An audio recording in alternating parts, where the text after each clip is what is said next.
Il-ħamis filgħodu tnieda l-Imrieħel Enterprise Zone Foundation, fondazzjoni bejn il-Gvern u l-privat bilan li tamministra tiżviluppa u jsebaħ iż-żona industrijali tal-Imrieħel.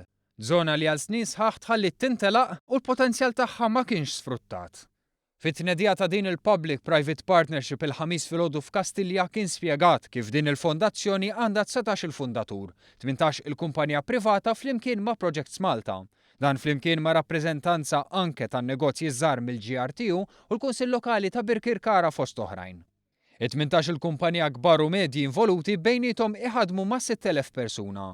Dwar dan il-Prim Ministru Joseph Muscat saħaq li t-titjib tal-ħajja ta' dawn il-ħaddiema u l-familji tagħhom huwa inċentiv biżżejjed biex il-Gvern jara li dan il-proġett mal-privat jitwettaq. Il-Gvern se jinvesti sa 400,000 euro fis-sena l-istess ammont tal-privat. Dan fil-waqt li qed ikunu eżaminati metodi ġodda ta' għajnuna. Dak li jista' jiġri fl-Imrieħel ħajkun eċċitanti ħafna u l-fatt li s-settur privat qiegħed joħroġ il-flus kif qed joħroġ il-Gvern juri commitment serju ħafna mis-settur privat. Jien looking forward ħafna huwa għal dak li ħajġri ftit tal-ġimgħat oħra meta nillonċjaw il-logistics policy tagħna.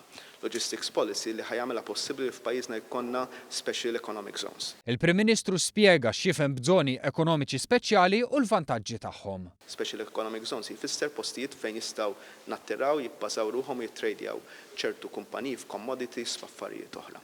Da qegħdin nagħmluh u qegħdin indumu ftit bir-realizzazzjoni li ħfef ħaġa huwa li tieħu biċ-ċart ngħidu aħna ħdel Freeport u taqbad u tibnija biex tagħmilha special economic zone. Tinqala l-kwistjoni tal-ODZ, tinqala l-kwistjoni ta' art li hija verġni x'ħanagħmlu bija u mhux ħanagħmlu bija. Dak qed nippruvaw nagħmlu huwa li nidentifikaw pockets diġà eżistenti ta' art industrijali li hija committed illi hemmhekk jkunu jistgħu jsiru dawn il-special economic zones. Iċ-Chairman magħżul mill-privat għal din il-fondazzjoni Louis Farrugia tenna sodisfazzjon tiegħu li fi ftit xhur imbdiet din il-ħidma biex l-Imrieħel li mhuwiex fi stat tajjeb għall-industrija isir titjib fih.